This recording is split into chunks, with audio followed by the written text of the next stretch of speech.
Hey everybody, my name's Jeff, and we'll be talking about pain, asymptolia, and another disorder, which I find interesting.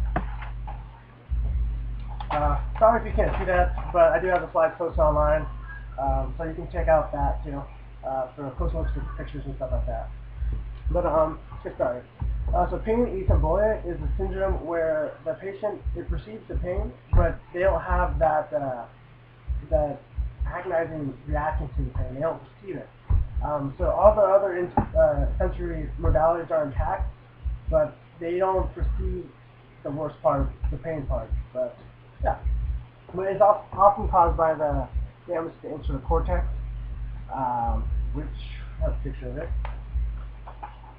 Hard to see it, but yeah, it's like that part there, and it kind of just senses the general feeling of it. It's hooked up to like your skin and your internal organs. It kind of tells you how you feel. Ramakagi talks about the pathway between the insular cortex and the cingulate gyrus. At the cingulate gyrus is where you have that reaction to the pain, that agonizing pain that you don't like. So he uses this to support his theory, for his false alarm theory, where a threat is followed by a deflation for laughter. Basically, he supports it, has the cingulate gyrus talked about,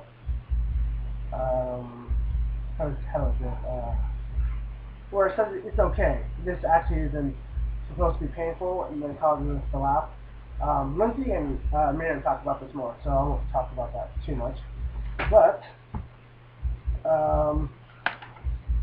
like I said, it's mainly due to damage to the cortex or the limbic and insular pathways.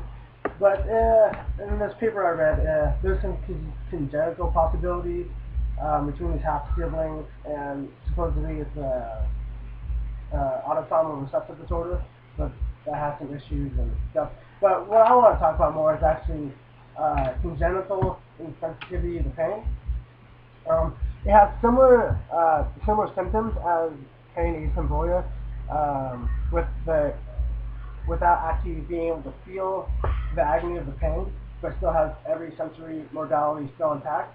But the main difference is, unlike pain asymptolia, where it's damage to the insular cortex or the pathway that I'll talk about, but it's actually caused by a genetic mutation, and it's also an autosomal recessive disorder, which makes it really rare.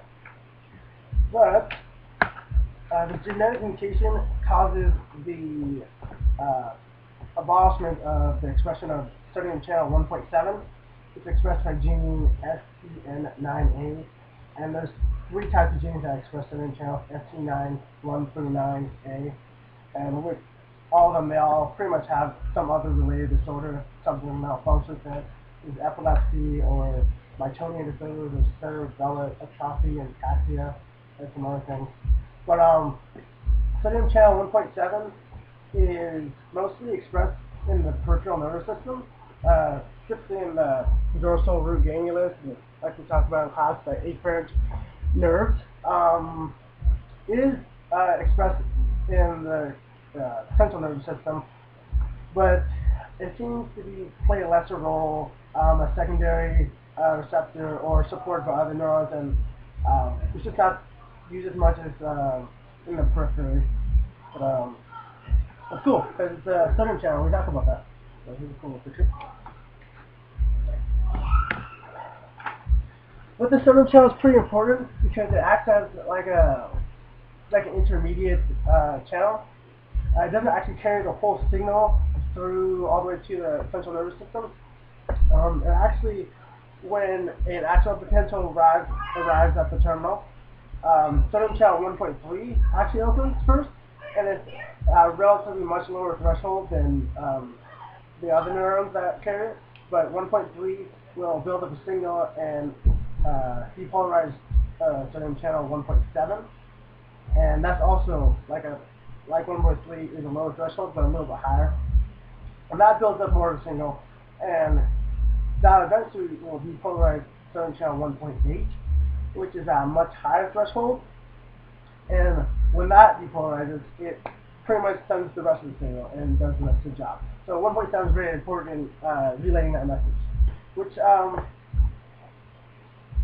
didn't really read about this, but my kind of theory is since 1.7 is never expressed, and so 1.8 never is depolarized, is maybe 1.3 carries the rest of the signal, and maybe possibly that's why we don't have that, why these patients don't have that intense pain, but they still have the feeling of them touching or whatever's happening. So that's just my own theory. And we'll go back to the presentation.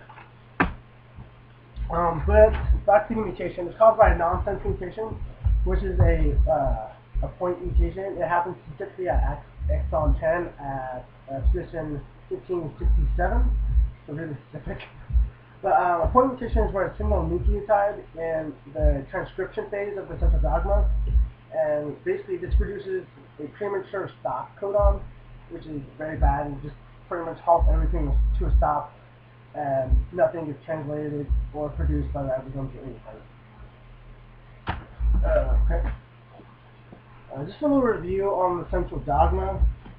So basically, start out with some DNA right here, and then this gets broken up and transcribed into mRNA, which is where it gets transcribed and produces that stop codon and meshes everything up and stops the expression of sodium channel 1.7.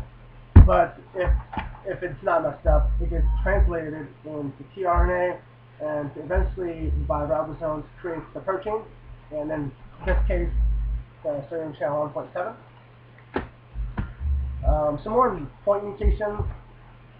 There's quite a variety caused by deletions, insertions, and changes. But the one that we're mainly talking about is the nonsense mutation, which causes the stop codon, and you can see it just gets cut short. Okay.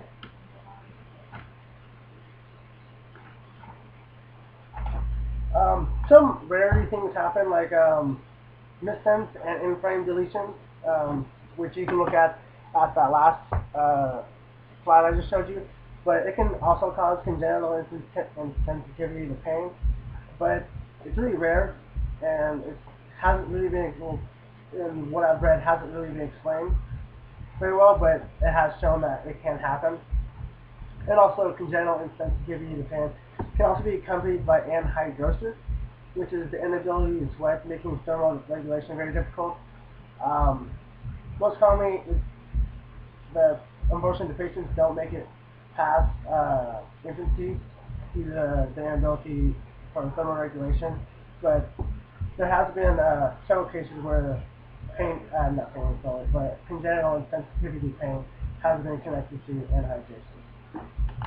Very sad. This one. Okay. And some other things related to the gene SCN9A, and congenital insensitivity to pain, it's obviously deactivated and the expression of the protein stops. But for most of the time, if there's a missense or an in-frame deletion, for most of the time, not like the previous case I talked about earlier, it actually causes an activation of the gene, resulting in more expression of sodium channel 1.7 and lowering the threshold.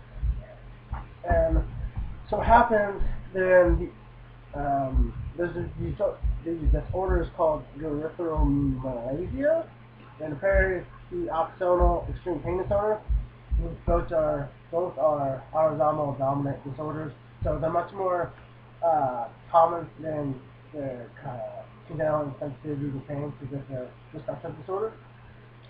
But those two disorders I was talking about, they both are inflammatory, unlike the congenital insensitivity to pain, where it's mechanical, just in that part. But basically, those two disorders, they cause the opposite, which is severe pain. And yeah, it's awful. They cause like swelling in the legs, and then they cause crazy things. That's really sucks. But that's about it, though. So I hope you guys learned something. I hope Dr. Greaser posted my slides online too, so you can look at the pictures also.